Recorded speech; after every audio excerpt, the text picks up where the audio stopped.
Takut ketinggalan tren. Siapa yang biasanya terjangkiti penyakit FOMO seperti ini? Katanya sih dominan adalah anak usia sekolah. Ketika mereka masih remaja, ketika mereka berada di bangku sekolah, mulai dari SMP sampai SMA. Mahasiswa terkadang masih punya penyakit FOMO. Barulah kemudian FOMO itu sudah mulai menurun, kalau orang itu sudah mulai dewasa. Nah, kenapa remaja itu biasanya lebih rentan dengan penyakit FOMO seperti ini? Takut ketinggalan tren, takut ketinggalan, nggak bisa membarengi teman-temannya berkaitan dengan berita tertentu. Nah, ada nggak yang bisa ngasih alasan? Kenapa biasanya remaja itu gampang terkena penyakit FOMO? Yang kalian alami boleh diceritakan? Boleh katakan? Boleh katakan? Nah, fadal. Insyaallah. Bismillah. Namanya Ruwaifi. Rusdi. Ruwaifi. Ruwaifi. Nama Ruwaifi. Ruwaifi. Asal dari Jogja. Asal dari Jogja. Ruwaifi bin Muhammad Abduh. Naam, Ustaz. Masya Allah. Fadal. Kenapa remaja itu? Kamu mengalami FOMO nggak, Ruwaifi? Mungkin sempat pasti ada ini, Ustaz. Sempat ketertarikan dengan sesuatu hal yang Ketertarikan dengan hal-hal yang mungkin negatif loh, Ustaz. Yang hal negatif. hal negatif. Kenapa tertarik dengan hal negatif? Menurut Anda mungkin ikutan temen atau karena selera pribadi? menurut Anda mungkin ya, karena anak muda ini masih hawa nafsu, masih susah mengendalikan hawa nafsu. Kemudian krisis identitas juga. Krisis identitas. Ya, belum bisa menentukan prinsip hidupnya. Gitu, Ustaz. Apa identitas yang melekat pada diri seorang Ruwaifi?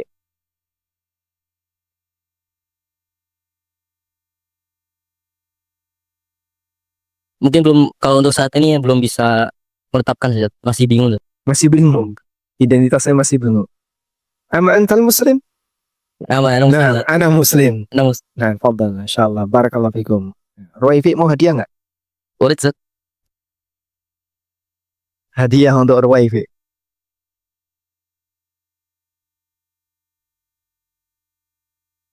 Allah. Alhamdulillah. Baik. Jadi kalau bisa kita simpulkan, kenapa remaja itu rentan dengan FOMO? Karena mereka sedang mencari jati diri. Aku itu cocoknya kayak apa sih? Aku cocoknya mau jadi apa? Makanya biasanya cita-cita itu kan berubah-ubah ya. Dulu waktu SD punya cita-cita A, begitu SMP ganti cita-citanya jadi B, pindah SMA cita-cita berubah lagi. Karena dia masih belum bisa stabil sehingga bingung untuk menentukan dia harus ke arah mana. Itulah kurang lebih kenapa muncul fenomena FOMO di tengah remaja. Sebenarnya istilah ini bukan hal yang baru.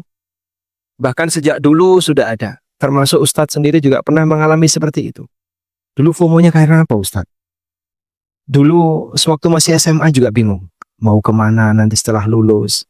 Mau ngambil jurusan apa, mau kuliah di mana. Masya Allah, kesasar sampai teknik nuklir UGM. Itu kesasar atau ngambil beneran gitu. Sehingga ketika mengambil jurusan pada waktu kuliah, kita lihat-lihat kuliah jurusan ini, apalagi masa itu ya. Zaman saya itu namanya UMPTN, Ujian Masuk Perguruan Tinggi Negeri. Saingannya kan pakai grade ya, ujian kalau jurusan ini grade sekian, grade sekian, grade sekian. Jadi kita bisa mengukur diri, kamu itu pantas nggak di sini. Kalau kira-kira nggak nyampe, biasanya dia tidak akan terlalu bernafsu untuk mengejarnya. Baik, ada banyak sekali faktor kenapa seorang remaja dia mengalami FOMO. Yang pertama, karena dia sedang mencari jati diri. Yang kedua, dia terlalu peduli dengan penilaian teman. Dia terlalu peduli dengan penilaian teman. Sehingga apa kata teman lebih dia ikuti. Bahkan terkadang pengaruh teman lebih dominan daripada pengaruh orang tua. Faktor ketiga, emosi yang belum matang. Sehingga karena pengendali emosinya yang belum matang, maka dia gampang bergejolak, terpengaruh dari arus yang ada. Maka di mana suasana itu viral dan rame, itulah yang biasanya akan dia ikuti. Faktor yang keempat, dan mungkin ini yang paling dominan, bahwa tolak ukur hebatnya seseorang adalah ketika dia bisa disebut keren. Misalnya ya, dia keren nih karena jam tangannya bagus, dia keren sepatunya bagus, dia keren karena apalagi punya ini punya ini. Sehingga tidak bisa membedakan mana yang menjadi kebutuhan dan mana yang menjadi kesenangan. Karena dia hanya mengejar yang penting dinilai oleh orang lain sebagai manusia keren. Disebabkan karena faktor media sosial. Nah, setelah kita tahu penyebabnya, nanti kita akan olah kira-kira gimana solusi yang terbaik untuk keluar dari virus FOMO semacam ini. Baik, teman-teman yang kami hormati, Muslim itu punya satu identitas. Identitas ini diberikan oleh Allah Subhanahu wa Ta'ala dalam Al-Quran. Dan bahkan dibanggakan oleh Allah hingga tidak hanya disebut dalam Quran, termasuk juga disebut dalam kitab-kitab sebelumnya. Allah Subhanahu wa Ta'ala berfirman, Millata abikum Ibrahim, huwa sammakumul muslimina min qablu wa fi hadha. Inilah ajaran agama bapak kalian yaitu Ibrahim. Dia yang memberi nama kalian dengan nama al-muslimin min qablu wa fi hadha. Dalam kitab-kitab sebelumnya wa fi hadha, dan dalam kitab ini yaitu Al-Quran. Maka kalau Anda ditanya, apa nama resmi kamu? Sampaikan, ana muslim. Saya muslim. Itulah identitas utama kita. Baik. Coba santri ya, tanamkan ini. Ketika Anda ditanya, kamu siapa? Identitas utama kita adalah saya muslim. Karena itu nama resmi yang diberikan oleh Allah Subhanahu wa Ta'ala, huwa sammakumul muslimin. Dialah yang memberi nama kalian dengan nama muslimun. Maka itulah identitas utama kita. Min qablu wa fi hadha. Dalam kitab-kitab sebelumnya, yaitu kitab Taurat, Injil wa fi hadha, dan dalam kitab ini. Dulu para sahabat demikian bangga dengan identitas Islam ini, sehingga kemana-mana ketika mereka memperkenalkan diri, satu nama gelar yang selalu mereka banggakan. Apa itu? Ana muslim. Coba kita lihat. Seperti yang dialami oleh sahabat Salman Al-Farisi radhiyallahu anhu. Salman Al-Farisi radhiyallahu anhu, kalau beliau ditanya, man anta? Maka beliau mengatakan, ana muslim. Ibnu man anta? Maka beliau akan menjawab, ana ibnul Islam. Kebanggaan beliau yang beliau sampaikan adalah jati diri beliau sebagai seorang muslim. Kalian mau setuju nggak setuju terserah. Yang penting saya muslim. Karena beliau merasa bangga dengan identitas yang diberikan oleh Allah Subhanahu wa Ta'ala. Sampai satu ketika ada orang musyrikin yang berusaha untuk menghina Salman karena agamanya. Cara orang musyrik ini menghina adalah dengan menyinggung ajaran yang diberikan oleh Rasulullah SAW. Orang musyrik ini mengatakan, yu'allimukum nabiyukum kulla syai'in hatta al-khira'ah. Apakah nabimu mengajarkan kepadamu segala hal sampai dalam masalah al-khira'ah? Ma ma'na al-khira'ah? Bagaimana cara duduk ketika buang air? Itu namanya apa? Khira'ah. Apakah nabimu mengajarkan segala hal sampai bagaimana cara duduk ketika buang air aja kok diajarkan? Tujuan orang musyrik ini bertanya seperti itu dalam rangka untuk menghina Salman. Apa orang nggak kurang kerjaan? Masa kayak gitu kok diajarkan? Apa orang nggak kurang gawean? Masa kayak gitu kok diajarkan? Tapi subhanallah, Salman punya jawaban yang berbeda. Sehingga saat beliau radhiyallahu anhu dihina oleh orang musyrik melalui pertanyaan, masa kayak gini kok diajarkan? Apa jawab Salman? Ajal. Oh iya. Ajal itu beda dengan na'am. Kalau jawaban na'am tidak lebih kuat ketika orang menjawab ajal. Oh iya, oh iya. Inilah seorang muslim. Nabi SAW mengajarkan kepada kita bagaimana adab ketika di toilet. Beliau melarang kita untuk menghadap kiblat. Beliau melarang kita untuk menggunakan batu kurang dari 3 ketika istijmar. Demikian lengkap ajaran kami. Tapi itu dibanggakan oleh seorang Salman. Nah, sekarang kan mungkin orang sudah mulai malu untuk menampakkan identitas dia sebagai muslim. Karena takut nanti dianggap sok suci. Karena takut nanti disingkirkan sama teman. Karena takut nanti tidak punya komunitas. Kamu beda sendiri. Terlalu soleh dan berbau surga. Masya Allah. Akhirnya dia disingkiri sama temannya. Apa salahnya ketika kita beralasan dengan agama? Apa salahnya ketika kita berusaha untuk komitmen dengan agama? Yang mungkin bagi sebagian orang itu sudah mulai dihindari. Sehingga kadang misalnya ya, ada santri yang ditanya, kamu kok celanamu kayak gitu kenapa? Oh iya, saya takut kena najis. Jawaban dia apa? Takut kena najis. Ketika kita misalnya ditanya oleh seseorang, kenapa celanamu cingkrang? Jawaban yang tepat gimana? Ya? Ini sunnah Nabi SAW. Nabiku mengajarkan seperti ini. Sok suci. Biarin kau mau bilang apa. Tapi aku bangga dengan ajaran Nabi SAW. Kurang lebih seperti itulah bagaimana yang disampaikan oleh Salman Al-Farisi ketika ada orang yang mencoba untuk menghina beliau dari sisi ajaran Nabi yang beliau tekuni SAW. Oleh karena itulah seorang muslim dia harus punya prinsip saya muslim. Sehingga karena saya muslim, saya bangga dengan agama Islam saya, maka saya berani untuk mengatakan tidak jika ternyata itu bertentangan dengan agama saya. Baik, coba diulangi ya.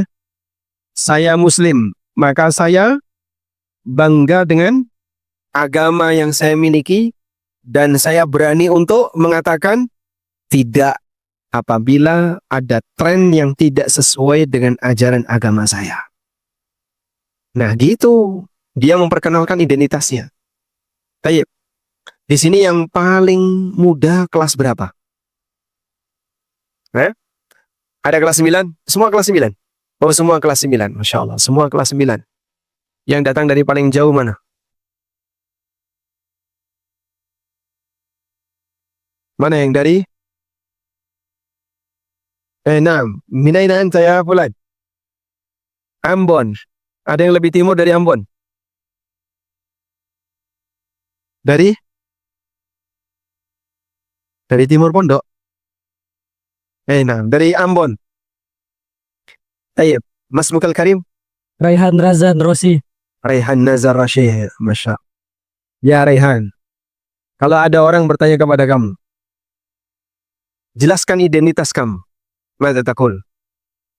Saya muslim. Mas. Terus? Setelah saya muslim,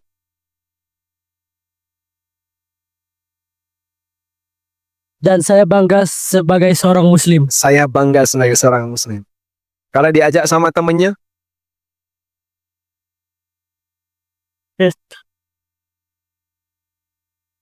kalau diajak sama temennya, mungkin ketemu dulu teman SD, mungkin ketemu dengan teman-teman main dulu, campur ikhwan akhwat.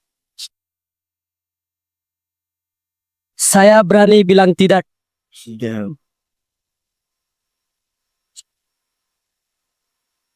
Diajak apa dulu kok tiba-tiba tidak itu?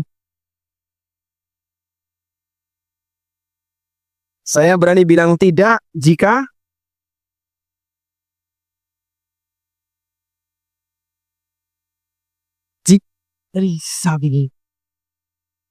nanti setiap ditawarin nikah tidak.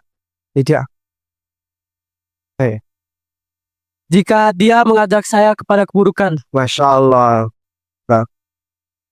Saya berani bilang tidak jika ada yang ngajak saya untuk melakukan perbuatan yang bertentangan dengan syariat Islam. Barakallahu fiik. Baik, mau hadiah? Mau. Oh, soleh. Tafadhal. Saya kira tadi berani bilang tidak. Bahwa dia berani bilang tidak.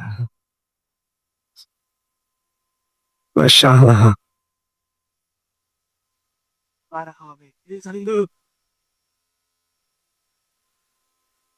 Alhamdulillah. Baik.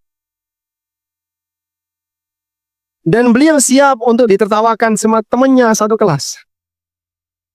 Yang penting uang yang didapatkan halal. Masya. Baik. Jadi ini prinsip yang paling utama. Seorang muslim berani bilang apa? Tidak.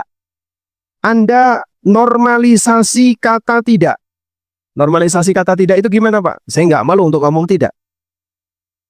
Sekarang mungkin ketika kalian berada di bangku sekolah, di lingkungan pesantren, suasananya lebih seragam. Semuanya paham tentang agama. Tantangan tidak lebih besar ketika di luar. Tapi kalau sudah keluar dari pesantren, apalagi yang sudah mendekati dewasa, diajak salaman dengan lawan jenis yang bukan mahram, misalnya bude, istrinya paman, ya, mahram bukan? Bukan. Diajak salaman dengan sepupu, mahram bukan? Bukan. Sehingga diajak salaman dengan anggota keluarga wanita yang bukan mahram, kita bilang, mohon maaf, saya tidak boleh sentuhan dengan lawan jenis. Apa kira-kira komentarnya? Kamu mondok di mana? Berani beda, walaupun bisa jadi nanti dia akan sedikit dikucilkan oleh sebagian temannya. Oh, sekarang Ruwaifi sudah beda. Nggak kayak dulu. Sekarang Farhan sudah beda. Sekarang Raihan sudah beda. Sekarang si A sudah beda, si B sudah beda. Nggak apa-apa. Saya berani untuk mengatakan enggak ketika itu bertentangan dengan prinsip hidupku. Makanya, seperti tadi yang kita sampaikan dalam khutbah Jumat. Kenapa Ashabul Kahfi itu diabadikan oleh Allah? Sejarahnya dalam Al-Quran. Dibaca oleh seluruh kaum muslimin. Dan namanya harum sampai akhir zaman. Padahal kisahnya sudah berlangsung ribuan tahun yang lalu. Karena mereka, para pemuda, berani tampil beda. Apa dalilnya kalau mereka ini pemuda? Innahum fityatun amanu birabbihim. Mereka adalah sekelompok fityah, sekelompok pemuda. Amanu birabbihim, yang beriman kepada Rabbnya. Di tengah masyarakatnya semuanya kafir kepada Allah. Sampai mereka meninggalkan kampung halaman, harus kehilangan keluarga dalam rangka untuk bisa menyelamatkan imannya. Bersembunyilah mereka di dalam gua. Nah, menjaga kekuatan identitas ini berat bagi mereka yang nanti akan berhadapan dengan aneka tantangan. Sebagai contoh misalnya ya, ketika kalian nanti sudah berada di lingkungan masyarakat, FOMO tidak hanya terjadi pada remaja. Di tengah masyarakat juga kadang seperti itu, Pak. Pengaruh derasnya arus budaya yang ada di masyarakat terkadang membuat orang jadi sulit untuk menghindari ajakan tetangganya. Dia mungkin nggak setuju, tapi gimana ya? Nanti kalau saya nggak setuju, dianggap paling misalnya tidak akrab dengan masyarakat, tidak sawung, tidak dekat. Akhirnya mau tidak mau ikutan model acara-acara yang banyak terjadi di lingkungan masyarakat. Kalau dia tidak punya satu prinsip, saya muslim dan saya berani mengatakan enggak untuk segala sesuatu yang bertolak belakang dengan syariat saya. Nah, itu baru seorang muslim yang punya identitas. Baik. Selanjutnya, cara yang kedua, kalau yang pertama tadi ya, kuatkan identitas sebagai apa? Muslim. Sehingga cara yang paling mujarab, banggakan agamamu, karena itulah identitas utama bagi dirimu. Maka kalau ada ajakan yang bertentangan dengan aturan agamamu, jangan pernah coba-coba untuk menerimanya. Allah nggak ridho yang seperti ini. Cara yang kedua sekarang. Terkadang orang itu ikut-ikutan tren karena hanya pengaruh dari apa yang dimiliki oleh teman. Misal ya, Ada merek sepatu tertentu. Tiba-tiba semua pada beli merek sepatu seperti itu. Ada jam tangan tertentu. Semua pengen jam tangan seperti itu. Karena itu, bedakan antara butuh dengan ingin. Bedakan antara apa? Butuh dengan ingin.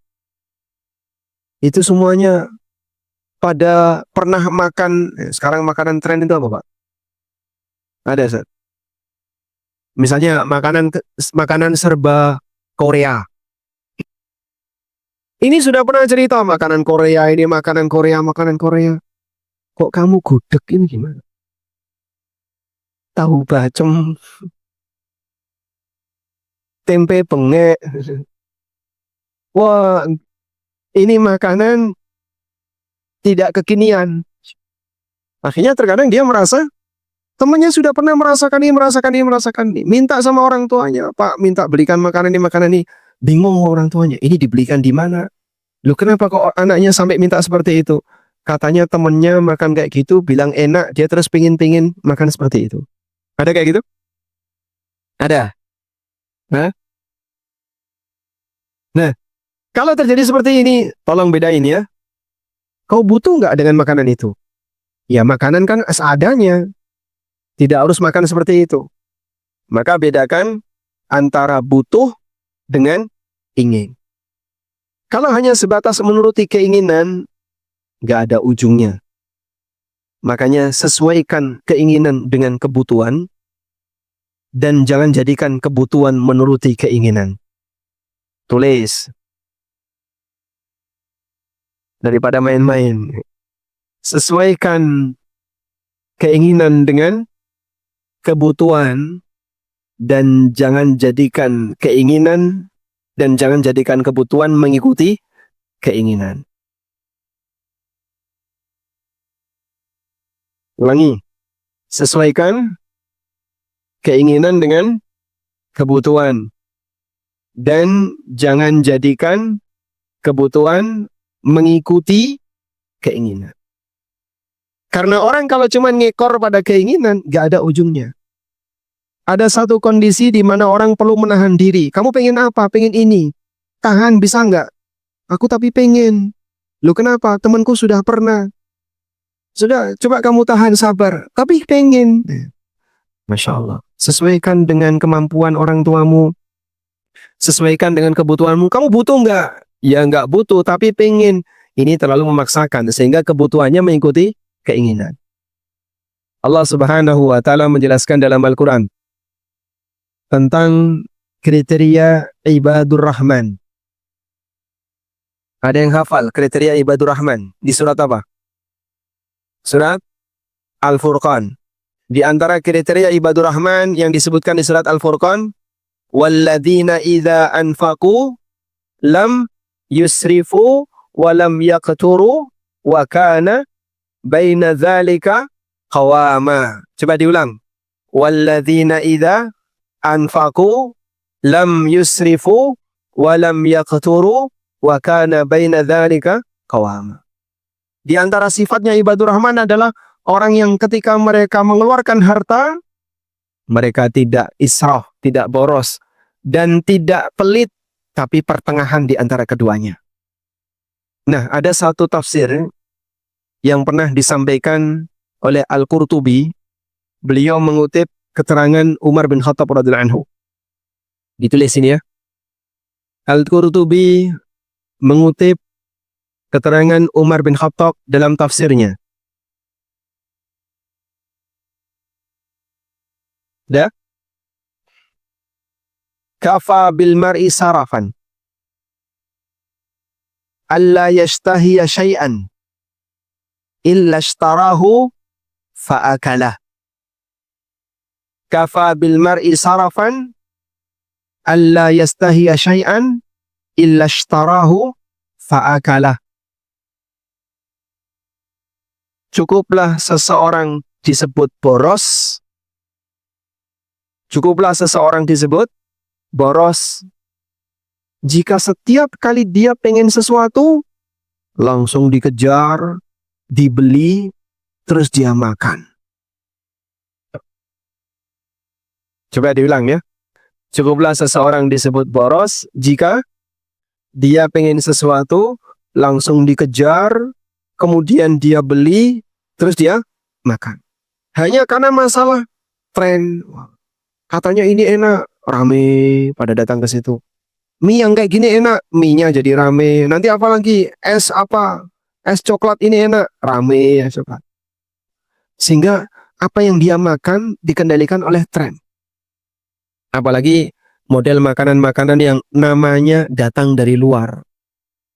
Sehingga para santri ini, Ustadz ya, mereka lebih akrab makanan luar negeri daripada makanan dalam negeri. Coba santri ngerti nggak yang namanya semar mendem? Hah? Itu apa itu? Nggak tahu ya? Nggak tahu. Ada makanan tradisional, mereka nggak tahu. Tapi giliran makanan Korea, makanan Jepang, makanan yang datang dari luar, ngerti mereka. Sehingga terjadilah pergeseran budaya dalam masalah makanan karena faktor tadi ya, dia khawatir kalah tren dengan temannya. Baik, coba diulangin tadi apa kata Umar? Kafa bil mar'i sarafan alla yashtahiya syai'an illa ishtarahu fa'akala. Cukuplah seseorang disebut boros setiap kali dia pengen apapun, dikejar, dibeli, dimakan. Kan sekarang tuh banyak sekali, bahkan tidak hanya yang remaja-remaja, yang sudah dewasa juga sama. Sehingga ada warung apa di sana, orang Jakarta pada datang, hanya ngejar kuliner. Nanti orang Jogja keluar ke arah mana hanya ngejar kuliner. Nah, ini karena dia tidak bisa membedakan mana kebutuhan, mana keinginan. Termasuk juga masalah pakaian. Ini pada punya, pengen punya, kok jadi rame kenapa ini? Jadi rame kenapa? Alhamdulillah. Boleh bicara tanpa suara. Boleh bicara tapi tanpa suara. Siap ya? Sampai akhir dari kajian. Baik, lanjut. Terkadang juga ada orang yang dia pengen punya ini. Temannya punya jam tangan. Yang katanya kalau dipakai larinya jadi cepat. Masya Allah. Nah, terus dipamerin nih bisa ngukur tekanan darah, kecepatan detak jantung, kecepatan ketika berjalan, jumlah langkah dan seterusnya. Oh, pengen ikut-ikutan beli. Jadinya pada posisi ketika dia belum butuh. Kamu butuh nggak benda seperti ini? Belum. Bedakan antara keinginan dengan kebutuhan. Berarti dia beli hanya sebatas nuruti keinginan, bukan karena kebutuhan. Makanya tadi ya, prinsipnya nanti gimana? Jadikan keinginan kita sesuai dengan kebutuhan. Jangan jadikan kebutuhan mengikuti keinginan. Nah, selanjutnya. Yang ketiga, miliki sifat yang qanaah. Qanaah itu apa? Insya Allah kita semuanya paham. Merasa puas dengan apa yang telah diberikan oleh Allah sama kita. Sebab orang kalau selalu melihat apa yang dimiliki oleh orang lain, dia tidak akan pernah berhenti untuk ngejar itu. Maka diajarkan oleh Nabi SAW. Dalam urusan dunia, lihat ke mana? Ulangi, kalau dalam urusan dunia lihat ke arah mana? Ke arah bawah. Kenapa lihat ke arah bawah? Kenapa lihat ke arah bawah? Agar lebih salah. Bukan untuk tujuan agar lebih bersyukur. Coba kita lihat hadisnya. Unduru ila man huwa asfala minkum. Lihatlah kepada orang yang lebih bawah dari kalian. Wala tanduru ila man fawqakum. Jangan lihat ke arah orang yang lebih tinggi daripada kalian. Apa alasannya? Fahuwa ajdaru alla tazdaru ni'matallahi alaikum. Agar kau tidak meremehkan nikmat Allah. Agar kau tidak meremehkan nikmat Allah. Kok bisa, Pak? Ada santri misalnya. Baru saja dikasih sepatu sama bapaknya. Itu sepatu bagus. Tapi memang tidak mahal. Karena hanya sampai di situ kemampuan ayahnya. Temennya punya sepatu yang jauh lebih bagus, yang lubang-lubang tengahnya bisa dikit terbang. Sehingga ketika dia terlalu melihat apa yang dimiliki oleh temannya, sampai sepatu yang baru yang dia pakai, gimana cara jadinya? Hilang rasa ya Pak. Hilang rasa maksudnya gimana? Saat menerima sepatu baru pertama, seneng dia. Begitu dia bandingin punya temannya jauh lebih hebat, jauh lebih indah, akhirnya apa? Dia merasa sepatu yang dia punya nggak ada nilainya. Akhirnya meremehkan pemberian orang tua. Pak, Bok ganti toh Pak, kalau bisa jangan sepatu kayak gini. Yang kayak gimana itu kan baru. Kau baru pakai selama sebulan kok tiba-tiba minta ganti lagi. Mungkin dia nggak berani ngomong tentang milik temannya. Tapi dia sering rewel. Gara-gara apa? Dia selalu melihat apa yang dimiliki oleh orang lain. Makanya kita diajarkan fokus dengan nikmat yang masih ada. Jangan lihat apa yang hilang. Tulis ya. Agar orang bisa bersyukur, fokus dengan nikmat yang masih ada. Jangan memikirkan apa yang nggak ada. Karena kalau kita terlalu berpikir dengan apa yang nggak ada, jadinya banyak kenikmatan yang kita miliki jadi hilang rasa. Misalnya, ya, sudah punya tas, padahal tas ini kan baru dikasih sama ibunya. Tapi karena tas temennya jauh lebih bagus, akhirnya tas itu diremehkan. Nggak ada ininya, nggak ada ini, nggak ada ini, nggak ada ini. Yang dicari apa? Yang tidak ada. Dia punya apa lagi?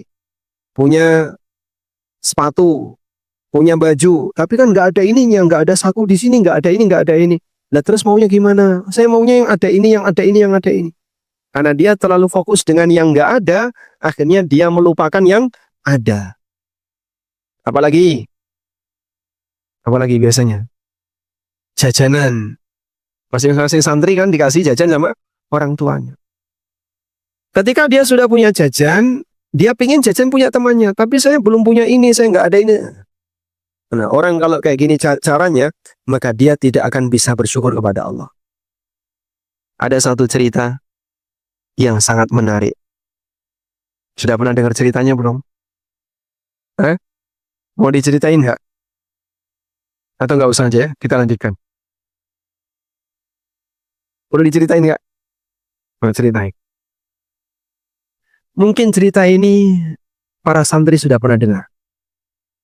Tersebutlah seorang ulama tabi'in, Abu Kilabah Al-Jarmi. Sudah pernah dengar? Oh belum. Baik. Di akhir hayatnya Abu Kilabah ini beliau buta, badannya lumpuh, dan miskin. Tinggal di sebuah gubuk kecil dan tidak punya anggota keluarga selain seorang remaja yang menemani dia untuk nyari makan. Nah, tapi beliau tidak pernah berhenti memuji Allah Subhanahu wa taala dengan mengucapkan kalimat alhamdulillahilladzi afani mimma batalahum bihi wa faddalani ala katsirin mimman khalaqa tabdila. Terus diucapkan seperti itu. Beliau bersyukur kepada Allah, segala puji bagi Allah yang telah menyelamatkan aku dari ujian yang dialami oleh mereka, orang lain. Dan Allah ngasih kelebihan kepadaku dengan banyak kelebihan yang lainnya. Sampai akhirnya ada seorang ulama yang namanya Abu Hazim. Siapa namanya? Abu Hazim. Abu Hazim ini penasaran. Beliau mendengar Abu Kilabah selalu mengucapkan kalimat ini. Kok bisa orang ini mengucapkan kalimat itu? Akhirnya Abu Hazim bertanya kepada beliau. Wahai Tuan, saya melihat Anda ini orangnya tidak mampu. Coba, orangnya buta, lumpuh, miskin, rumahnya gubuk, nggak punya anggota keluarga, tinggal seorang remaja yang menemani beliau. Dan waktu itu remaja itu sempat hilang. Apa yang membuat Tuhan selalu membaca kalimat Alhamdulillah afani mimma btalahum bihi. Segala puji bagi Allah yang telah menyelamatkan aku dari aneka ujian itu. Maka kemudian Abu Kilabah menyampaikan, aku akan jelaskan kepadamu, tapi dengan satu syarat. Baik, apa syaratnya? Tolong nanti carikan anakku. Siap. Tapi tolong jelaskan apa yang menyebabkan Anda selalu mengucapkan kalimat ini. Lalu Abu Kilabah mengatakan, coba kau lihat. Di luar sana ada nggak orang kafir? Banyak. Alhamdulillah aku punya iman. Di luar sana ada nggak orang yang terjebak dalam maksiat? Banyak. Alhamdulillah aku terjaga dari maksiat. Di luar sana ada nggak orang yang nggak pernah zikir? Banyak. Alhamdulillah aku masih bisa selalu zikir. Di sana ada orang kafir dan mereka tidak punya iman, aku punya iman. Di sana ada orang sakit, aku juga sakit. Tapi aku masih bisa zikir, masih bisa beribadah kepada Allah. Masya Allah. Jadi beliau fokus memandang apa tadi? Nikmat yang ada sehingga membangun rasa syukur kepada Allah. Disinilah kita diajarkan, lihatlah apa yang masih ada, jangan lihat apa yang hilang. Ibarat gelas ini ya, saya minum, bismillah. Alhamdulillah. Kalau ini isinya adalah jus yang bening, ini jus apa ya?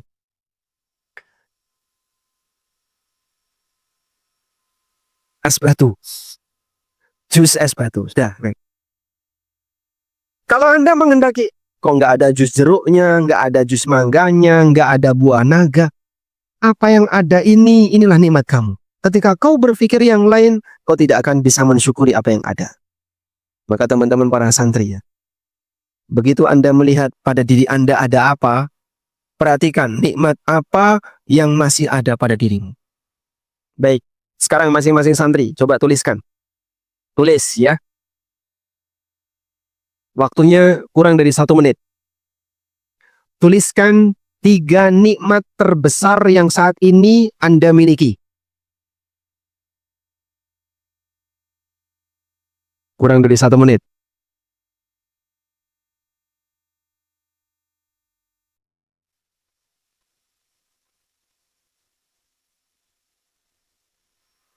Sudah? Tuliskan 3 nikmat terbesar yang menurut kamu yang saat ini masih kamu miliki. Baik, cukup? Baik, hitungan mundur. 5. 5, 5,9, 5,8. Masya Allah. Kelamaan Pak Ustaz. 5, 4, 3, 2, 1, selesai. Masya Allah. Ada yang angkat tangan? Masya Allah. Cuma angkat tangan. Masya Allah. Silakan turunkan. Alhamdulillah. Nah, baik. Kita tunjuk ya. Santri yang berasal dari paling ujung barat Indonesia. Ada Aceh? Aina Aceh? Naam. Fadal, kum.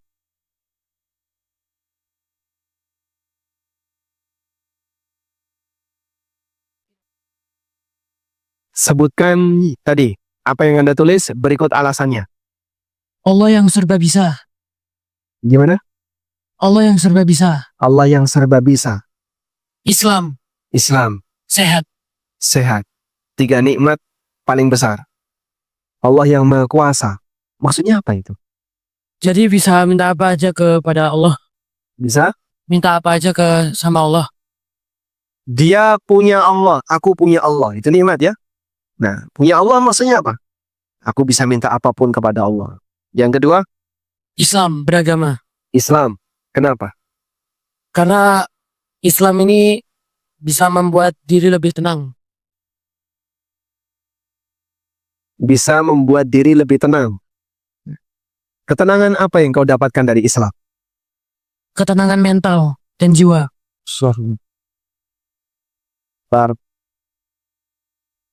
Satu lagi, sehat. Kenapa? Karena bisa beribadah. Bisa beribadah. Berarti mana yang lebih berharga, sehat atau keluarga?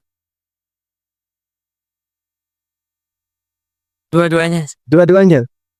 Lebih milih mana? Kehilangan kesehatan atau kehilangan keluarga?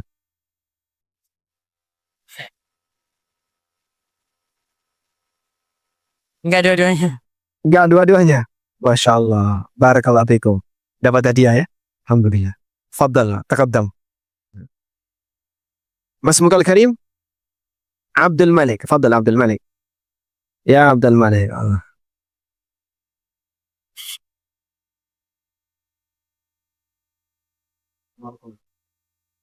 Alhamdulillah. Nah, jadi kalau para santri masih bisa fokus dengan apa yang dimiliki, fokus dengan nikmat yang masih ada, dia tidak akan berpikir dengan apa yang dia tidak punya. Makanya kita diajarkan dalam agama ini, orang kalau punya qanaah, maka dia akan bisa menjadi manusia yang paling bahagia. Nabi SAW bersabda, "Qad aflaha man aslama, wa ruzika kafafan, wa qanna'ahu Allahu bima atah." Uktubu.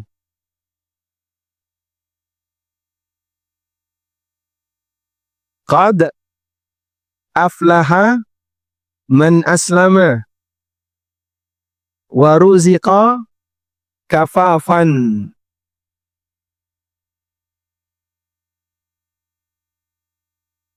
Qad katabtum?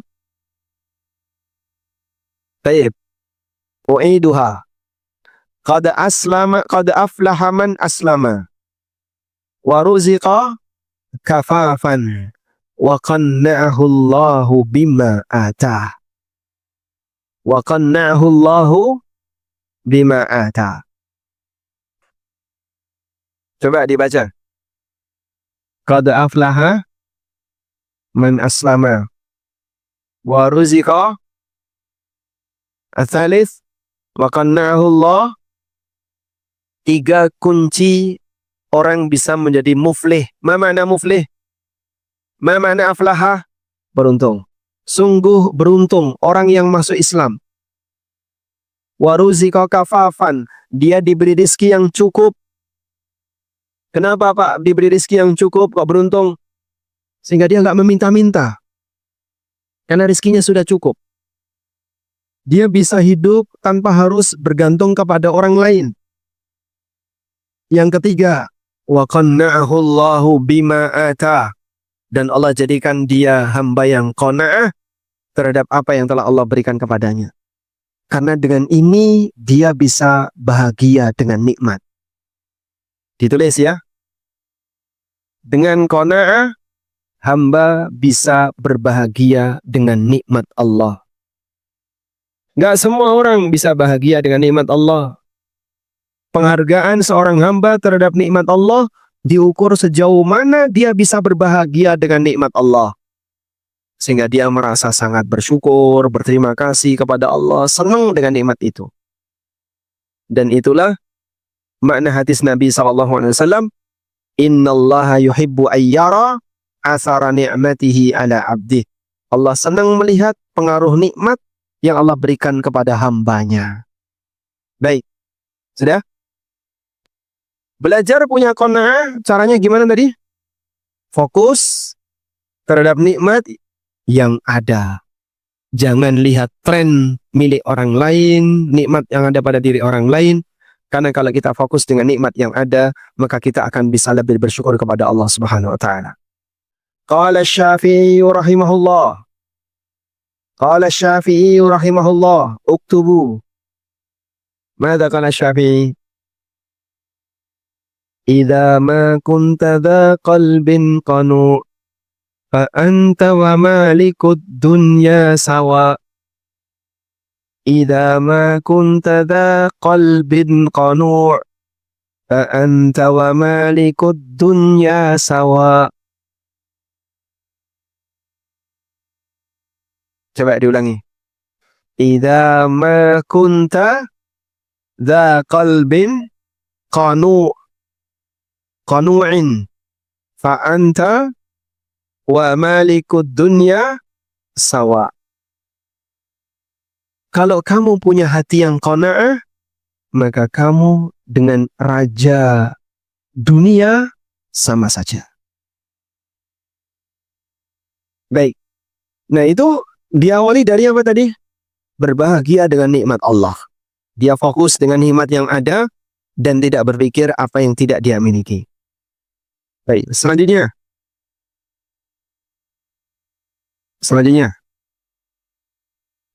Agar orang tidak FOMO dengan apa yang dimiliki oleh orang lain, agar tidak FOMO dengan apa yang tidak dimiliki atau yang dimiliki oleh orang lain, batasi bergaul yang tidak perlu. Batasi bergaul yang tidak perlu. Sekarang Pak, tren bergaul itu tidak hanya ketemu fisik, bahkan tren bergaul yang paling banyak itu ketemu di dunia gaib, di dunia maya. Sehingga punya friend ini, punya friend ini, punya friend ini, punya kenalan ini, punya kenalan ini. Masya Allah. Coba yang sudah punya akun Instagram angkat tangan. Foto-foto Ustaz, di foto Ustaz. Yang punya akun Instagram. Yang punya akun Facebook. Oh, lebih dikit. Yang punya akun X. Dikit. Baik. Yang punya akun TikTok. Oh. Apalagi yang belum? Hah? Tweet. Yang punya akun tweet. Wah. Ini ustadznya ketinggalan ini. Jadi yang paling banyak akun apa? IG. IG. Wah, Masya Allah. Itu trennya, Masya Allah. Jangan-jangan kalian berteman dengan yang di Jogja. Sehingga mungkin, Masya Allah, di sini memang nggak ketemu. Tapi ketemunya di dunia maya dengan santriwati sebelah.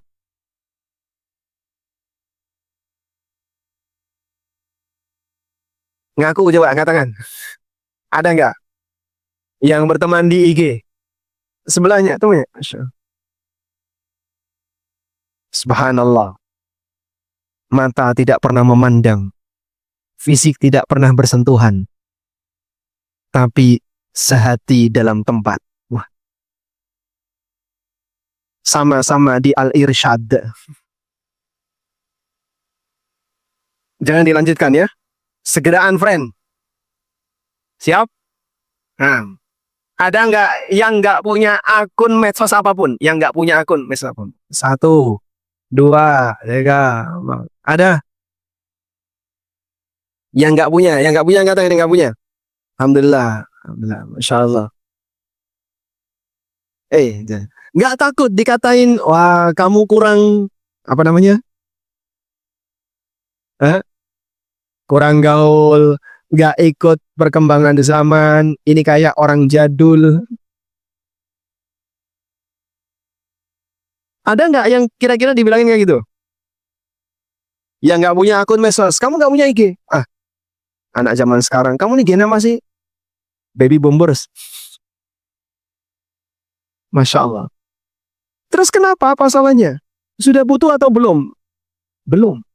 Terus kenapa kamu harus memperjuangkan punya itu? Ya kalau belum waktunya, tidak harus punya. Bisa mengukur mana kebutuhan, mana keinginan. Maka yang nggak punya, saya boleh sebut yang nggak punya akun medsos lebih berprestasi daripada yang punya. Kasih penghargaan ya, tapi hadiahnya habis. Tolong jaga diri. Batasi pergaulan, karena penyebab terbesar kenapa orang itu sibuk dengan aktivitas yang nggak manfaat, salah satu faktor terbesarnya adalah pergaulan yang terlalu bebas. Di dunia nyata mungkin dia bisa membatasi, sering di masjid, sering di rumah. Tapi di dunia maya, Masya Allah, ada santri yang nggak pernah keluar rumah, Ustaz. Tapi teman online-nya banyak sekali. Dan dia kadang nggak bisa memfilter. Pengaruh teman online lebih besar dibandingkan pengaruh guru offline. Makanya teman-teman ya, tolong para santri, batasi diri Kalau sekiranya Anda tidak perlu bermain medsos, buang itu medsos. Nah, lihat. Ustadz, tweet itu apa sih tweet? Ada tweet itu ya. Itu akun tweet. Nggak punya tweet. TikTok nggak punya. Apa lagi? X nggak punya. Punyanya IG sama Facebook, YouTube. Kalau YouTube kan Google ya. Ini fungsinya untuk kerja. Jadi Facebook untuk kontrol, IG untuk kontrol gimana sih isi dari konten ANB channel. Biar bisa kontrol sehingga bisa lihat oh kira-kira orang komen apa, kemudian pertanyaan yang banyak disampaikan apa. Ya biar nggak FOMO-FOMO banget lah. Biar nggak ketinggalan zaman banget. Tapi hanya sesuai kebutuhan. Kalau nggak butuh, tinggalkan. Kalau nggak butuh, tinggalkan. Alhamdulillah, jika tujuannya untuk belajar, media belajar, banyak sekali konten YouTube para syekh yang bisa kita akses. Sehingga kita nggak butuh banyak medsos yang sebenarnya itu juga terkadang double-double, di sini ada, di sini ada. Memang bermedsos tidak dihilangkan, tapi bermedsos dibatasi. Gitu ya. Jadi kata kuncinya apa tadi? Jangan terlalu banyak bergaul. Ada perkataan yang disampaikan oleh Abu Darda, uktubu. Kalau nggak dikte kayak gini nggak ditulis ya. Qala Abu Darda radhiyallahu anhu, ni'ma sawmi'atur rajul baituhu yamna'uhu min ma'siyatillah. Ni'ma sawmi'atur rajul. Sawmi'ah. Araftum sawmi'ah? Sad. Saudaranya dod. Waw. Mim. Ain. Saudaranya ghain. Ta marbuta. Ma makna sawmi'ah? Makanul ibadah. Kuil. Sawmi'ah artinya apa? Kuil. Araftum kuil? Insyaallah. Kuil terbaik bagi seorang muslim adalah rumahnya. Kenapa menghalangi orang dari bermaksiat kepada Allah? Itu dulu. Sebelum ada medsos, sebelum ada internet. Sekarang apa? Semakin tidak bergaul, baik di dunia nyata maupun di dunia maya, itulah orang yang paling bersih hidupnya insya Allah. Semakin tidak bergaul, baik di dunia nyata maupun di dunia maya, itulah orang yang insya Allah kondisinya paling bersih. Sebab yang namanya masalah muncul dari gesekan. Sehingga awalnya biasa saja, tapi karena terlalu sering terbiasa, jadinya menimbulkan perasaan yang beda. Witing tresno jalaran soko sutresno. Apa Pak? Witing tresno jalaran soko? Nah ini mereka nggak Jawa ini walaupun dari Jawa. Kulino. Karena kebiasaan jadinya bisa saling seneng. Dan itu mungkin nggak bisa dikontrol. Oleh karena itu yang ganggu-ganggu seperti ini tolong dihentikan ya. Siap ya? Baik. Yang punya IG yang katakan. Tadi yang banyak tadi punya IG. Masya Allah banyak. Ustadz kasih tugas. Betul. Sekali tugas ya. Matikan akun IG-nya. Nggak mau. Katakan tidak. Bersedia nggak? Nggak bersedia. Kenapa? Ada apa? Isinya apa itu?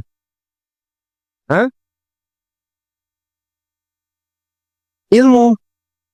Yang bener aja. Catatan apa yang bisa antum bagikan di IG? Nggak tahu Pak Ustadz. Tapi lebih banyak adalah komunikasi. Nah, kalau memang tidak perlu dan itu memberikan mudarat bagi santri, usia belajar kamu masih panjang. Yang kita tidak tahu, mungkin ada santri habis dari sini ya, lanjut sampai kelas 12. Kelas 12 ada pengabdian nggak Ustaz? Ada. Berarti masih 4 tahun di sini, 5 tahun dengan sekarang. Tambah kuliah 4 tahun. Kalau terlalu sibuk dengan medsos yang nggak ada artinya, perjalanan panjang kamu akan terganggu. Nah, baik, angkat tangan ya. Siapa yang jawab cukup angkat tangan. Insya Allah dapat hadiah. Di antara santri yang sudah siap nikah, angkat tangan. Dekat dong, batal.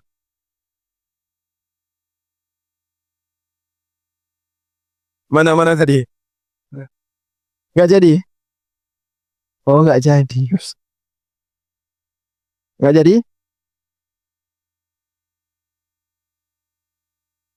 Masya Allah.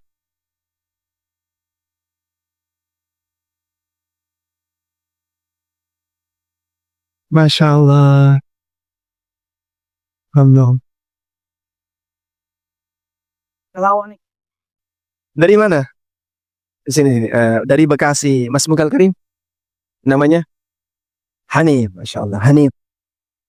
Dapat hadiah ini Hanif. Masya Allah. Barakallahu fikum. Hanif siap nikah ya. Waktunya kapan? Wallahu a'lam.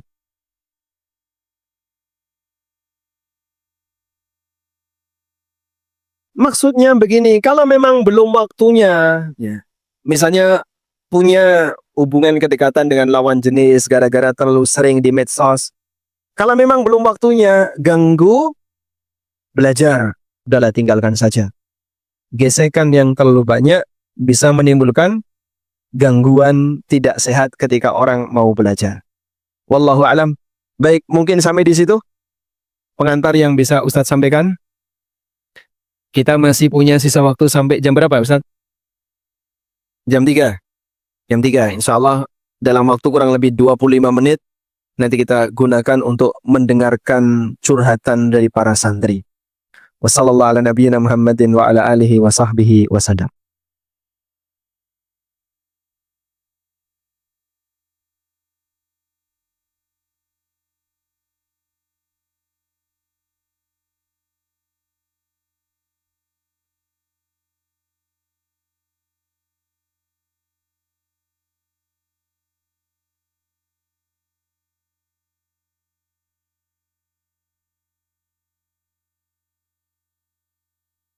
Ada moderator?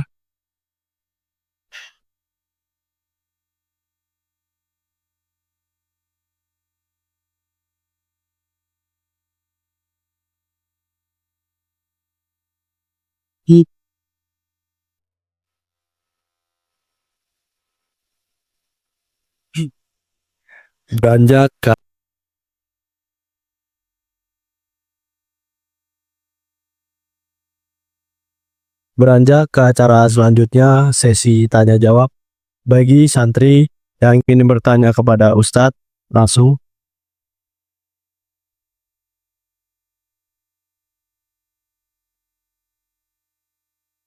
Insya Allah ini akan ada dopresnya.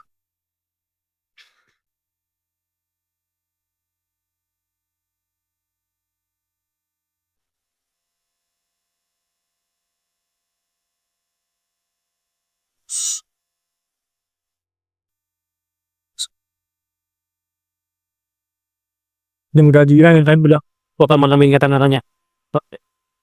Sekarang saya seperti kok.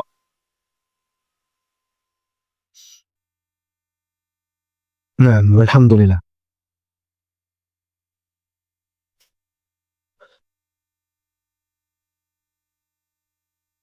Mungkin bagi teman-teman ada yang ingin bertanya?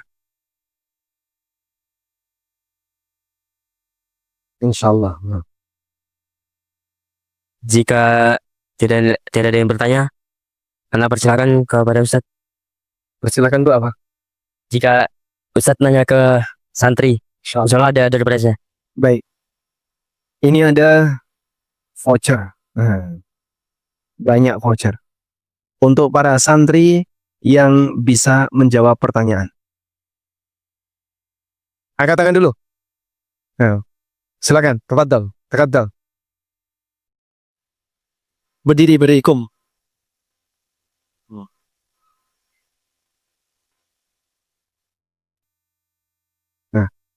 Mas Mukalkari, Awais Korni, nah, Wais Korni, Wais, Korni, Wais Al-Karni. Min aina anta ya Wais? Jakarta. Min Jakarta. Mau pertanyaan gampang atau susah? Gampang. Gampang. Baik, pertanyaan yang gampang. Tapi Wais, pertanyaan yang gampang ya. Jelaskan hukum cryptocurrency secara tinjauan.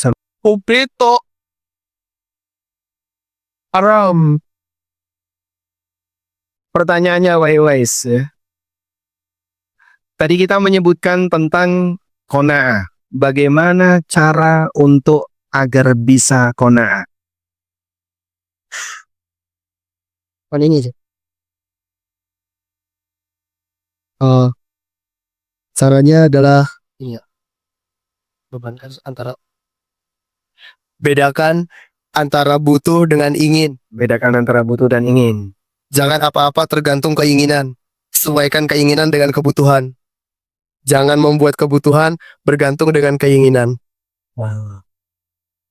Halo? Sudah? Masya Allah, baik. Baik, Alhamdulillah, dapat hadiah ya. Voucher 20.000 dolar. Rupiah, ya bukan dolar. Ya.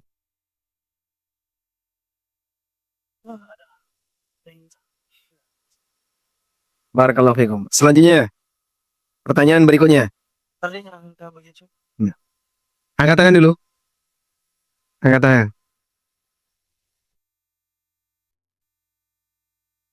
Baik, pertanyaannya. Bagaimana caranya agar kita tidak meremehkan nikmat Allah? Nah, udah. Soya, fadhal. Mikrofon. Nah, kum ya Abdullah. Jangan memandang orang Kum ya yang Abdullah, kum. Mas Mukal Karim, Dafa Zulfikar. Dafa, Zulfikar. min aina anta ya Dafa? Min Ungaran. Ungaran, Masya Allah. Bagaimana caranya agar kita tidak meremehkan nikmat Allah? Jangan melihat orang yang berada di atas kita dan lihatlah orang yang berada di bawah kita.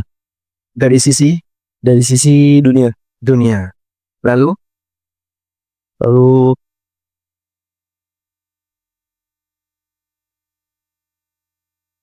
bersyukur dengan apa yang sudah ada. nah, dengan cara berbahagia, Berbahagia dengan nikmat yang Allah berikan. Masya Allah. Lihat apa yang masih Ada. Eh? Ada. lihat yang apa yang masih ada dan Berbahagia dengan nikmat yang telah Allah berikan. Masya Allah. Barakallahu fikum. Dapat voucher. Fadal, taqaddam.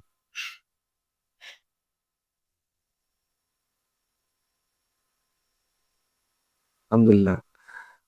As-soal tsalits. Pertanyaan yang ketiga. Pertanyaan ketiga.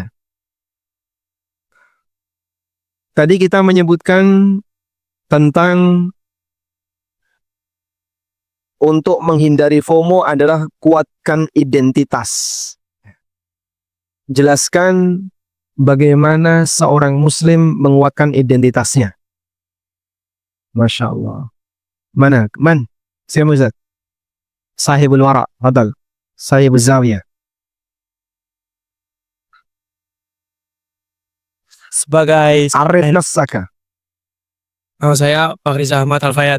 Fariz Fahriza, Fahriza. Min aina anta ya Fahriza? Jakarta. Min Jakarta. Nah. Sebagai seorang muslim, kita harus percaya diri sebagai identitas kami, sebagai saya seorang muslim. Dan kita harus bangga karena kita seorang muslim. Bentuk bangganya gimana?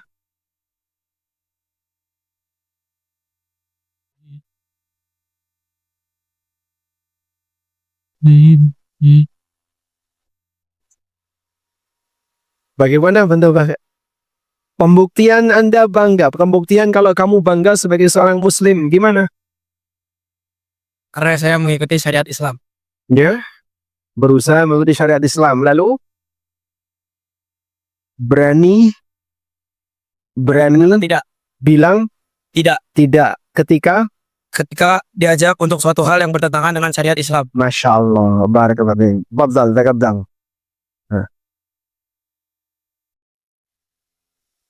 As-soal ar-rabi'. Pertanyaan yang keempat. Masya Allah.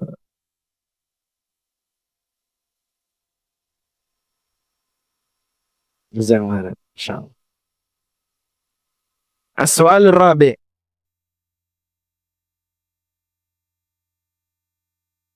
Siapa yang menjadi uswah tertinggi bagi Muslim dan apa dalilnya? Hei, mana? Insyaallah, saya Zawiyah. Nah, kum.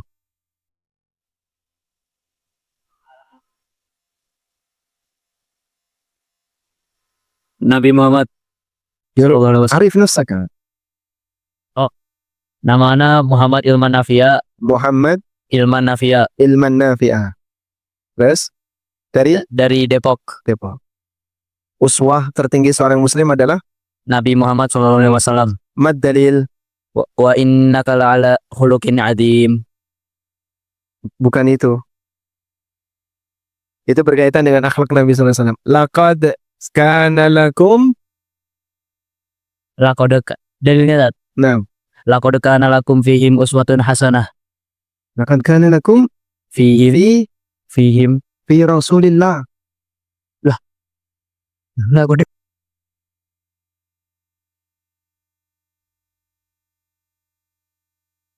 Laqad kana lakum fi rasulillahi uswatun hasanah. Insyaallah, barakallahu fikum. Taqaddam. As-soal al-akhir, pertanyaan terakhir ya.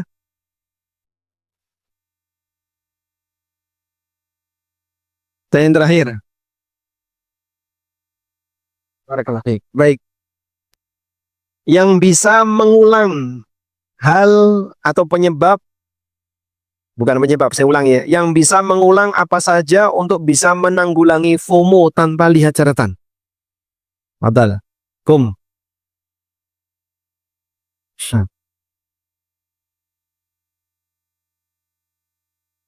Arif nafsak. Namanya Muhammad Akil Najih Hinayat. Muhammad Akil Najih Hinayat. Akil Najih Hayat Najih Hinayat. Enayat. Enayakmu.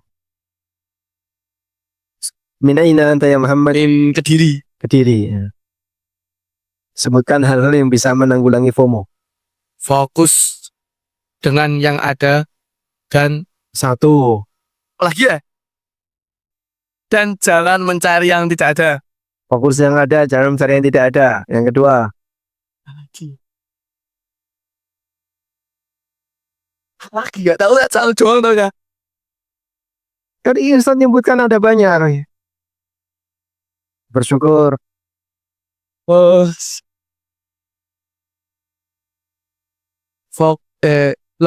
Lihat ke bawah, tidak ke atas. Orang yang lebih bawah. Kok hubung-hubung dengan lo terus? Kamu tahu itu tak? Yang pertama tadi apa yang pertama? Menguatkan Menguatkan identitas. identitas. Selanjutnya ada satu lagi. Yang paling terakhir. Menormalisasikan bilang tidak. Masya Allah. Normalisasi bilang tidak jika Tidak sesuai dengan syariat Islam. Masya Allah. Baik, yang terakhir itu identitas tadi. Yang terakhir.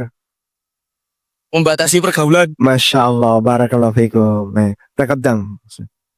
Alhamdulillah. Alhamdulillah. Selesai ya? Nah.